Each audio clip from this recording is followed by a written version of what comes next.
Empezamos otra vez una nueva transmisión en vivo junto al doctor Ricardo Soto. ¿Cómo se Hola, llama? ¿cómo están? Buenas noches. De nuevo aquí desde Clínica MedLife para hablar un tema súper importante, sobre todo en estas fechas, que son los traumatismos cráneoencefálicos. Así que ojo con los regalos, las bicicletas, los triciclos, los monopatines, etcétera. Siempre es importante el uso del casco.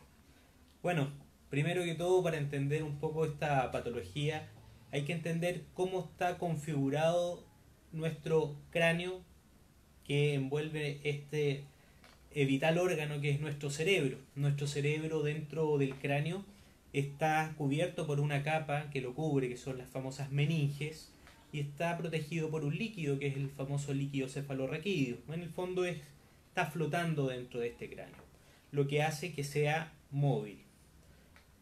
¿Qué es lo que ocurre acá? ¿Qué es el traumatismo cráneoencefálico entonces? Es una lesión física que provoca un deterioro funcional dentro de la función del cerebro, producto de un intercambio brusco de energía mecánica. A diferencia de una contusión de cráneo, que es un golpe nomás en la cabeza que no altera la función neurológica. ¿Cuál es el deterioro neurológico? Es el compromiso de conciencia, amnesia del evento, se olvidan qué fue lo que ocurrió, vértigo, sensación de inestabilidad, cefalea persistente y vómitos. Y son vómitos característicos que son los vómitos explosivos. El traumatismo cráneoencefálico es la tercera causa de muerte general y es la principal causa de muerte en personas jóvenes. Aquí en Chile, una de las principales causas tiene varios PIC, depende si son infantes o traumatismo pediátrico o adulto. En los pediátricos lo más frecuente son las caídas y en los adultos son los accidentes de tránsito. Y hay que recordar que es la primera causa de muerte en menores de 45 años. Se estima más o menos que 1,7 millones de personas al año sufren un traumatismo cráneoencefálico. De esos, un 3% fallece. Y es la causa de muerte del 40% de la mortalidad provocada por los accidentes de tránsito. Así que es algo serio, algo que está protegido en el auge, que es la garantía explícita en salud. Así que a cuidarse y a ocupar casco siempre. Aquí nos manda un saludo de Mónica, dice hola desde Xi'an. Hola. Acá no... este traumatismo, ¿cómo se manifiesta? O sea, por ejemplo, si yo llego a tener un accidente y me dan el alta, ¿puedo tener otros síntomas a largo Sí, plazo? mira, la verdad es que los traumatismos cráneoencefálicos son dinámicos. Cuando uno sí o sí tiene que tener un deterioro neurológico, un compromiso de conciencia para catalogarlo como un trauma cráneoencefálico. Es muy distinto a golpearse la cabeza y no sufrir ningún deterioro neurológico. Eso no es un traumatismo cráneoencefálico, sino que es una contusión. Todo golpe en la cabeza es dinámico. Por ejemplo, si yo tengo un compromiso de conciencia, pero me recupero bien, o tengo un escáner, me atienden en una urgencia y me toman un escáner y el escáner es normal, perfecto. Las probabilidades que eso se complique son bajas, pero el escáner es una foto del momento y pueden aparecer lesiones tardías. Por eso es muy importante que en los servicios de urgencia, cuando uno se atiende por un traumatismo cráneoencefálico, se da una hoja o una pauta, que es pauta del traumatismo cráneoencefálico, donde a la persona le advierten qué hacer en caso de, por ejemplo, dolor de cabeza persistente, vómitos explosivos, cambios en el carácter o en la conducta, dificultad para hablar, para mover un brazo o una pierna. Todo eso son signos de alarma que nos tienen que hacer consultar en un servicio de urgencia y ojalá ser visto por un neurocirujano. En general, ¿cuáles son las principales causas del traumatismo acá en Chile, de ese traumatismo? Como dije en principio, una de las principales causas en la pediatría, por ejemplo, son las caídas. Y en adultos son los accidentes de tránsito y en segundo lugar las caídas de altura.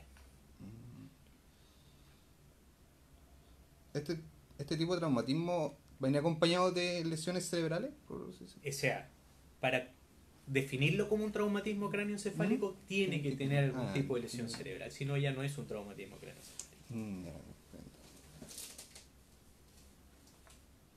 ¿Existen algunos subtipos en este traumatismo? Lo que pasa es que el traumatismo cráneoencefálico tiene distintas clasificaciones. Internacionalmente nosotros catalogamos el traumatismo cráneoencefálico en base a una escala que se llama escala de coma de Glasgow. Esta escala es evaluar el nivel de conciencia de un individuo y se evalúan tres grandes puntos.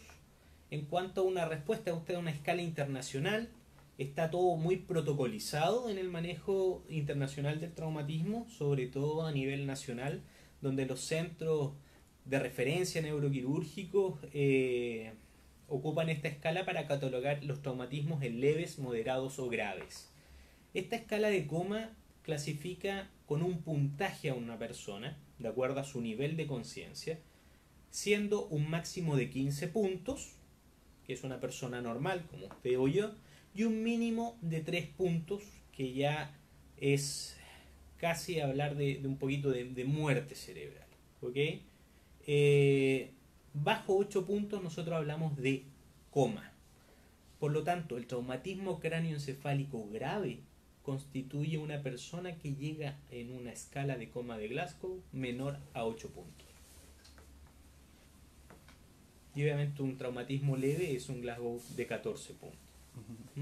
Entonces, ¿esto quiere decir que no todas necesitan una hospitalización? No todos los traumatismos cráneoencefálicos requieren ser hospitalizados. Depende de la condición del paciente al momento de la evaluación. Y obviamente descartar que tenga otras lesiones, porque si es un accidente de tránsito puede tener otros traumas asociados y eso sí requerir una hospitalización. ¿Qué tipo de tratamiento existen para...? Bueno, los tratamientos van desde una simple observación por 6 horas o hospitalización por 24 o 48 horas hasta grandes cirugías desde el punto de vista neuroquirúrgico. Depende del tipo de las lesiones y la gravedad del paciente. Casi todos los traumatismos cráneoencefálicos graves que tienen una alta mortalidad son manejados en una unidad de cuidados intensivos o requieren algún tipo de intervención neuroquirúrgica. Recordarle a la gente que estamos junto al doctor Ricardo Soto, que es el neurocirujano aquí en Clínica MedLife, respondiendo también sus dudas y preguntas sobre el traumatismo encefalocraneal. Lo que es muy frecuente son las fracturas de cráneo, y eso sobre todo en niños. Una fractura no necesariamente se acompaña de una lesión cerebral, y tener una fractura de cráneo no significa tener un traumatismo abierto tampoco, ¿ya? Ese es otro tipo de clasificación del traumatismo cráneoencefálico, que lo podemos clasificar en traumatismo cerrado o un traumatismo abierto. Yo les expliqué al principio que el cerebro está cubierto por una capa que se llama meninge, ¿ya? Y cuando hay rotura de esa capa, hablamos que hay un TEC abierto. Y ahí puede haber salida de líquido cefalorraquídeo y bueno, las complicaciones asociadas a ese evento. En algún caso, por ejemplo, si yo presencio algún accidente automovilístico, por ejemplo, y veo que la persona tiene algún golpe en la cabeza, ¿qué puedo yo hacer para actuar en ese momento? Por norma, lo ideal es no mover al paciente del lugar hasta que llegue un equipo especializado a estabilizarlo y movilizarlo. No es bueno, si tuviese una lesión cerebral, llegar y moverlo. Está todo protocolizado con manejo que se llama ATLS, que es un curso, o PHTLS, que casi todas las personas que trabajan en un SAMU lo tienen, que es una estabilización de un paciente politraumatizado. Y eso significa manejan el trauma con una sigla que sigue el ABC del trauma que le dan, que es una evaluación completa de cómo está la vía aérea, cómo está ventilando, si está sangrando, si tiene buena circulación, está todo muy protocolizado. Y entre esa evaluación está la condición neurológica, donde el SAMU al tiro dice, el paciente lo encontramos en una escala de coma de, no sé, 8 puntos. Ya sabemos que estamos frente a un traumatismo cráneoencefálico grave, por lo tanto tiene que ser derivado a un centro de referencia, ojalá con capacidad de resolución neuroquirúrgica.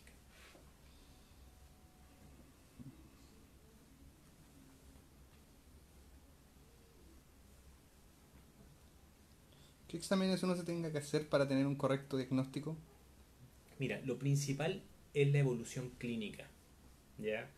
No es llegar que a todo golpe en la cabeza se le tenga que hacer un escáner.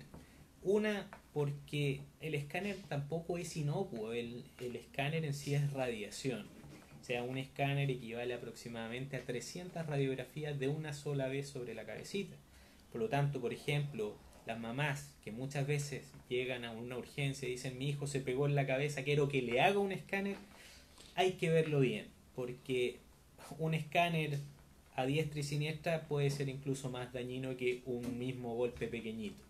Si el niño no tuvo manifestación neurológica, ya no hablamos de un traumatismo cráneoencefálico, por lo tanto no amerita un mayor estudio, quizás una radiografía para descartar algún tipo de fracturita.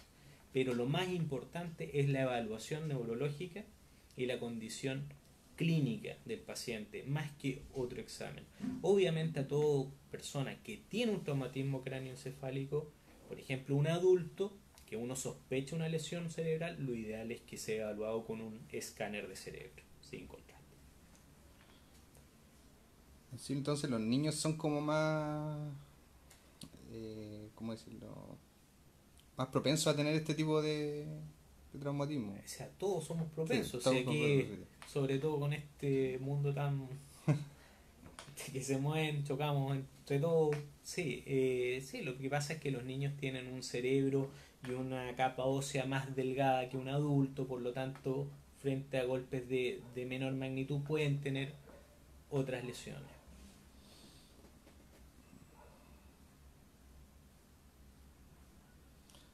Recordarle que estamos aquí con el doctor Ricardo Soto, el neurocirujano aquí en Clínica MedLife.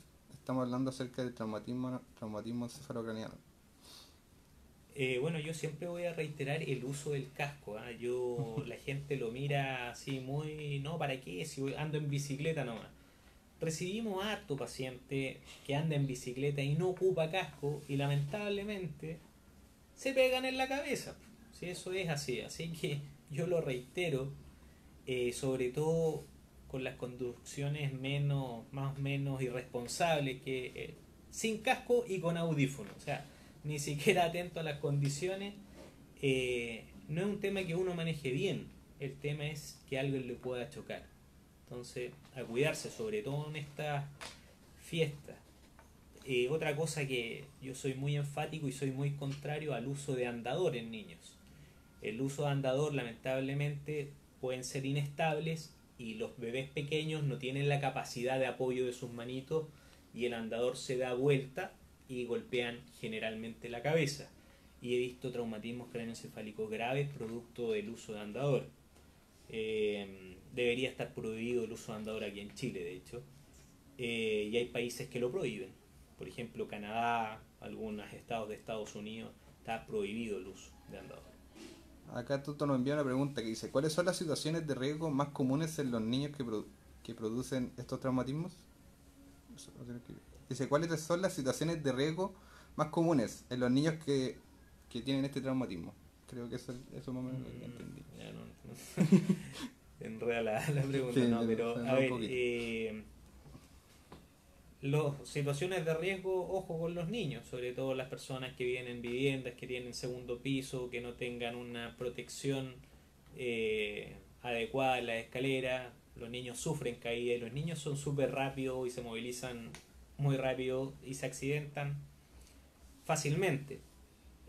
Bueno, es muy difícil tener a un niño quieto, pero lo ideal es minimizar un poco los factores en el hogar de accidente. Por ejemplo, no tener andador, tener buenas barandas en caso que tenga segundo piso, nunca dejar a un niño solo en un segundo piso con una ventana abierta. No es infrecuente las caídas desde un segundo piso, los niños son curiosos, ojo con eso. Con respecto a la lesión en sí en un niño, los niños tienen una capacidad de recuperación bastante mayor a un adulto. tienen lo que se llama una neuroplasticidad neuronal, que pueden recuperar funciones, a diferencia de un adulto. Un adulto con una lesión cerebral severa habitualmente puede quedar secuelado, y los niños pueden lograr recuperar alguna secuela importante al inicio. O sea, bueno, una lesión neural importante al inicio. Acá José nos dice hola. José nos pregunta, ¿y los knockouts en boxeadores?